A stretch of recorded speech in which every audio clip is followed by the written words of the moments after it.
kan man sige, at en reaktion er, når et stof går sammen med et andet stof og danner mindst et tredje nyt stof. Når det er sagt, skelner man typisk mellem 4 forskellige reaktionstyper. Forbrænding, substitutionsreaktion, additionsreaktionen og sidst men ikke mindst eliminationsreaktion. I det følgende vil vi komme ind på, hvad der kendetegner de forskellige reaktionstyper og hvornår de fremkommer. Reaktionstype 1. Den mest simple og nok den reaktionstype, man lærer om først, er forbrændingsreaktionen. Dette sker, når en carbonkæde sammen med ilt danner carbondioxid og vand. Det forholder sig nemlig således, at alle carbonhydrider kan brænde. Ved forbrændingsreaktioner skelner man mellem fuldstændige forbrændingsreaktioner og ufuldstændige forbrændingsreaktioner.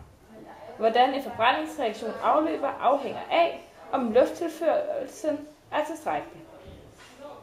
Ved en fuldstændig forbrænding er ilttilførelsen tilstrækkelig. Det vil sige, at der ikke dannes nogen bistoffer. Produktet er altså rent CO2 og vand. Der bliver demonstreret i følgende eksempel, hvordan metan reagerer med ilt og danner carbondioxid og vand.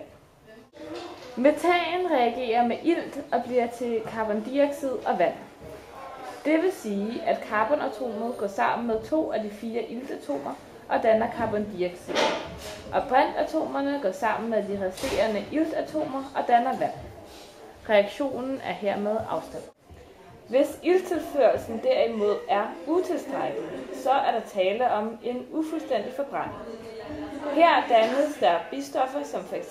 den giftige gas carbonmonoxid, også kendt som kulilte, eller bare carbon, det vil sige sod.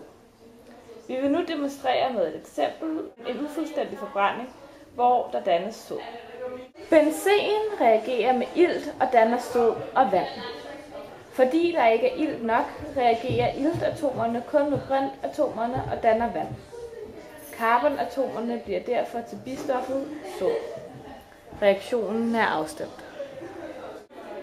Ved forbrænding ødelægges de organiske molekyler fuldstændig. Her betragter man forbrænding som en primitiv form for anvendelse af carbonhydrider. Derfor ses andre reaktionstyper som mere interessante. Reaktionstype 2. En af de grundlæggende reaktionstyper i den organiske kemi er substitutionsreaktionen.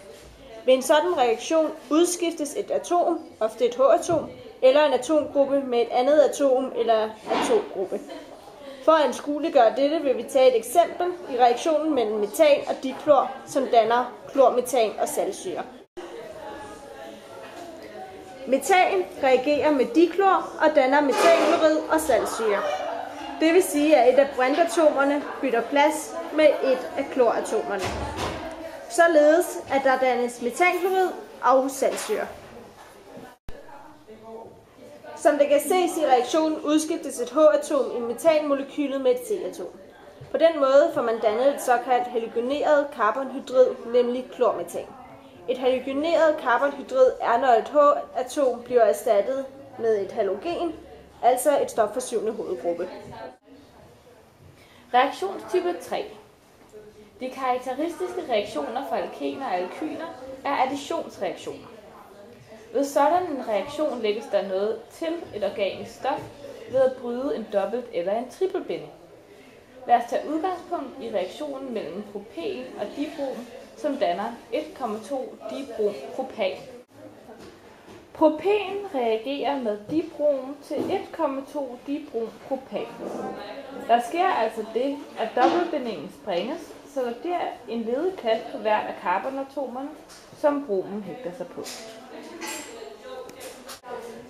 Det er kun umættede opløsninger, som kan deltage i additionsreaktioner. Dette kunne fx være diklor, dibrint, saltsyre eller vand. Reaktionstype 4.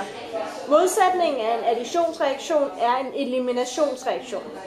Her får man dannet en dobbelt- eller trippelbinding ved at fraspalte en mindre molekyle.